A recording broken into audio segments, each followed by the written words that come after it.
Reason Karachi की तरफ से चेयरमैन तहरीक इंसाफ पाकिस्तान और वज़ीर-ए-आज़म मोहतरम जनाब इमरान खान साहब को हम दिल की गहराइयों से जन्मदिन की मुबारकबाद पेश करते हैं। बड़ी मेहरबानी उनकी, आपके चैनल की, जिन्होंने हमारे को ये मौका दिया अपने चेयरमैन साहब को मुबारकबाद देने का।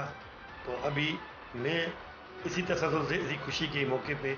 इमरान खान से भी कुछ कहना चाहता हूँ कि हम मिनारिटी के लोग जितने भी हैं, चाहे सिख, ईसाई, क्रिश्चन, जो भी हमारे मिनारिटी के लोग हैं, वो आपको